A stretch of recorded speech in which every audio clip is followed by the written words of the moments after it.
Shohid Dibosh and International Mother Language Day will be observed tomorrow with due fervor.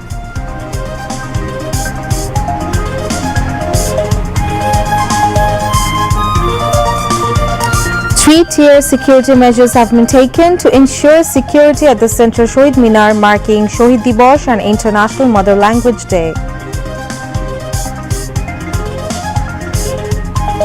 Malaysian Prime Minister Anwar Ibrahim greeted Prime Minister Tariq Rahman over a telephone call.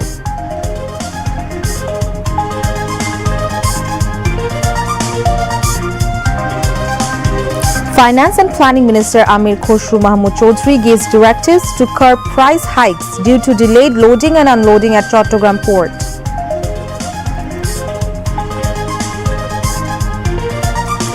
US President Donald Trump threatened Iran with dire consequences if it fails to reach a nuclear agreement.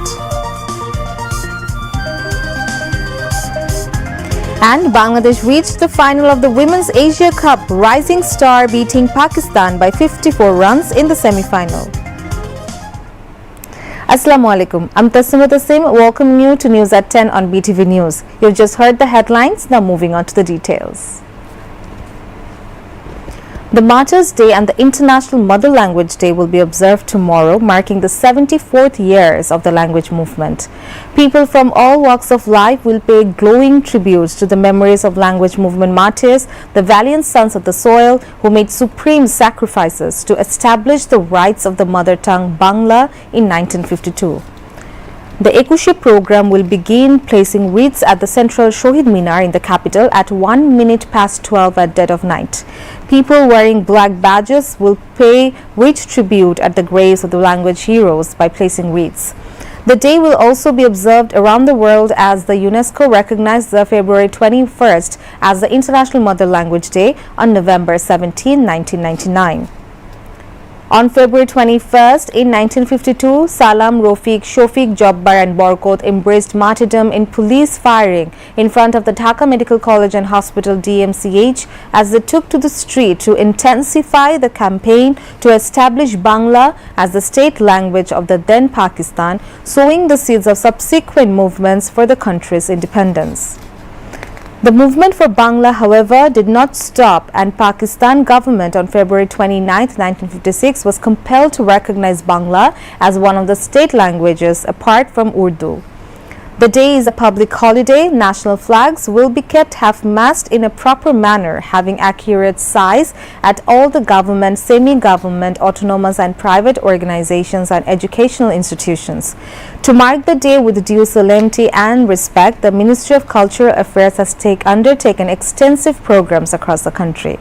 The President Muhammad Shahabuddin and the Prime Minister Tariq Rahman will pay homage to the language martyrs at the Central Shohid Minar in the early hours of the day.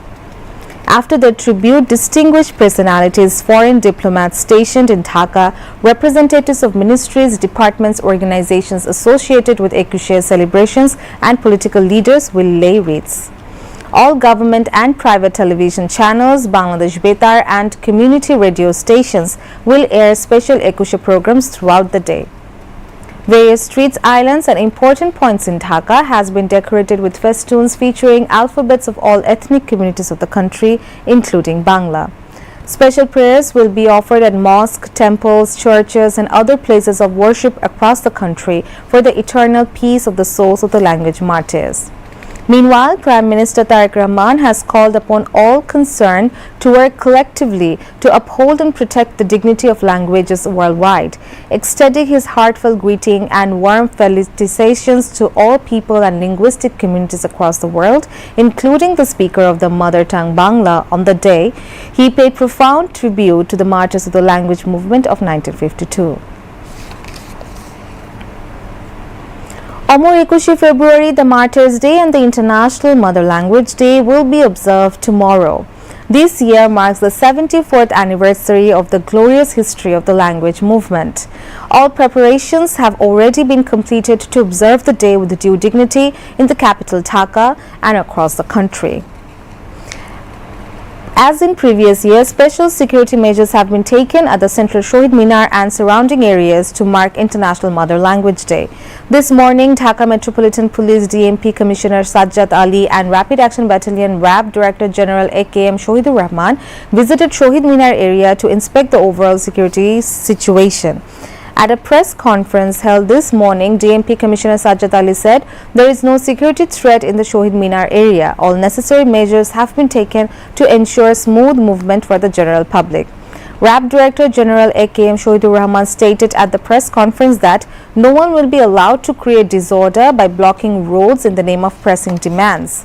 Under strict security and surveillance, the Central Shohid Minar is ready to pay tribute to the language martyrs.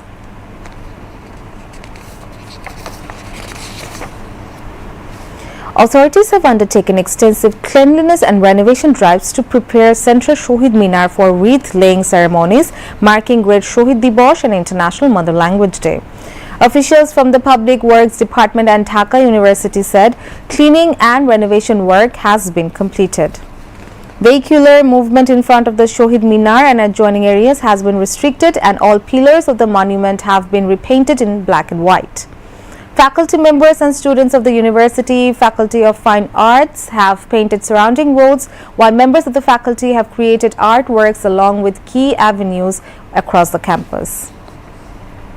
Decorative lighting has been installed at the main podium of the Shohid Minar, and separate entry and exit routes have been designated for visitors.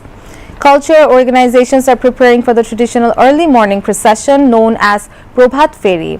Patriotic songs and recitations will be presented throughout the night from midnight, with participants wearing black badges and observing moments of silence at designated times. On behalf of the nation, hundreds of political, social and cultural organizations along with members of the public are expected to place wreaths at the Central Shohid Minar. 20 February 1952 was a day filled with a sense of waiting, as if the nation was preparing for something historic to happen. In Dhaka, Section 144 had been imposed for a month, banning all public gatherings, processions and political activities. The sweeping restriction came in response to growing demands to recognize Bangla as a state language of East Pakistan. Amid intense debate over whether to defy the ban, student leaders eventually resolved to break Section 144 and proceeded with their planned programs on 21st February. The decision marked a critical moment in the language movement. Later that evening, the All-Party State Language Action Committee convened a meeting. State Language Action Committee's Dhaka University convener Abdul Motin strongly advocated for defying Section 144. His proposal received broad support, setting the stage for a historic act of resistance. The following day, students took to the street, breaking the ban in a bold assertion of their linguistic and cultural rights. In the face of police action, several young protesters laid down their lives to protect the dignity of their mother tongue and culture. Malaysian Prime Minister Anwar Ibrahim today phoned his Bangladesh counterpart Tariq Rahman, congratulating him on assumption of the country's 11th Prime Minister.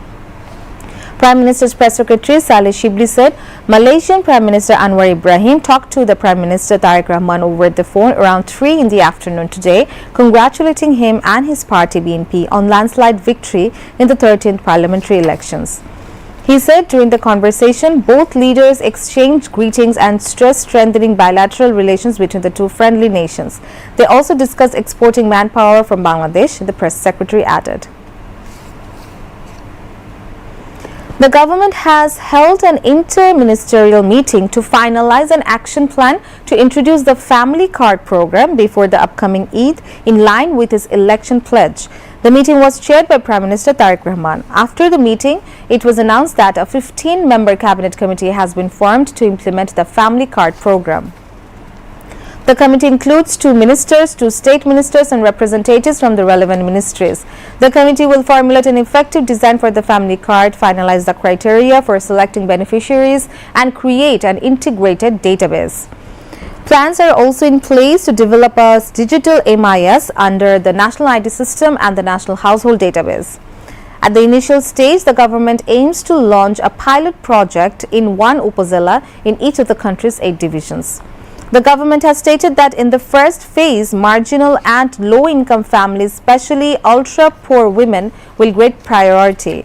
Cardholders may receive financial assistance ranging from 2,000 to 2,500 taka in cash. The committee has been instructed to submit a preliminary report by February 24th.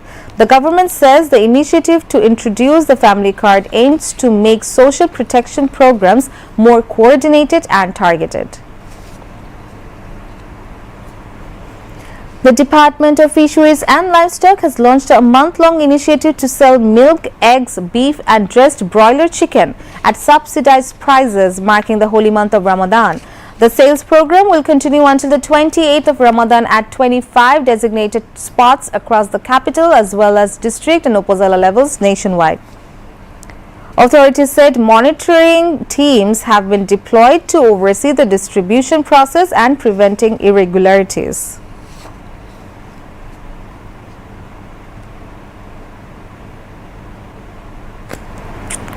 At the very beginning of Ramadan, excessive demand of essential commodities has resulted in a big price hike. Demand for certain food items increased several times over, centering on iftar and sehri. However, as in previous years, buyers allege that a vested group becomes active in the market during this period.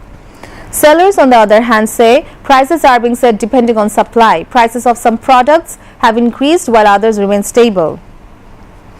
Currently, puffed rice is selling at 80 to 90 taka per kg, flattened rice at 80 to 90 taka, chickpeas at 90 to 100 taka, gram flour at 110 to 150 taka, and a 5-liter bottle of soybean oil at 920 to 950 taka.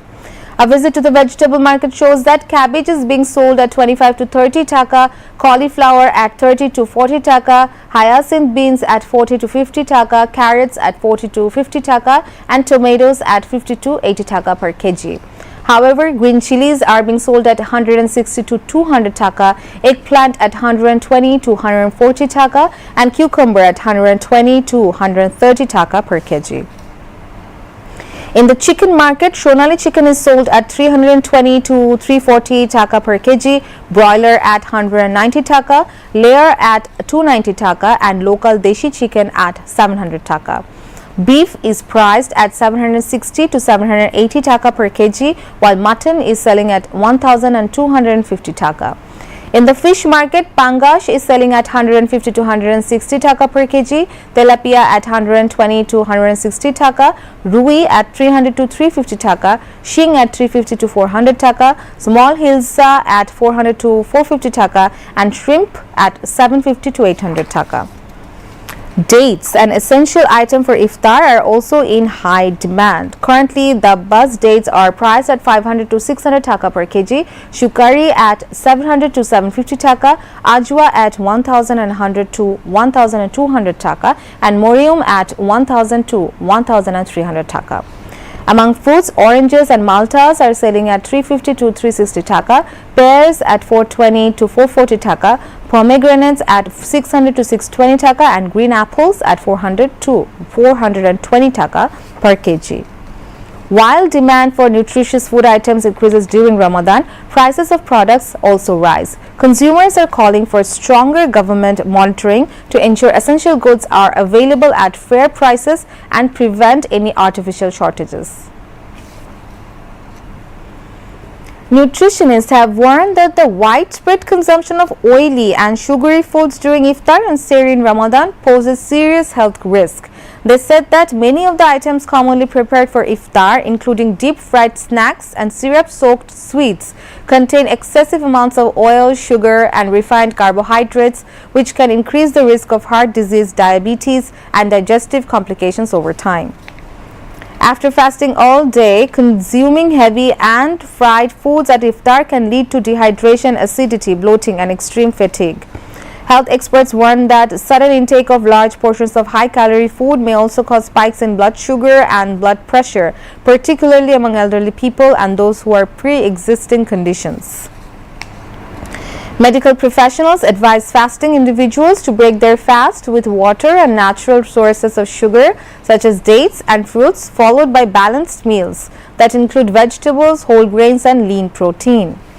Drinking sufficient water between iftar and shahri is essential to prevent dehydration, especially in warm weather. At Shahri, experts recommend light but nutritious meals that provide sustained energy throughout the day while avoiding excessive salt intake, which can increase thirst during fasting hours. Regular physical activity in moderation and adequate sleep are also considered important for maintaining overall health during the holy month.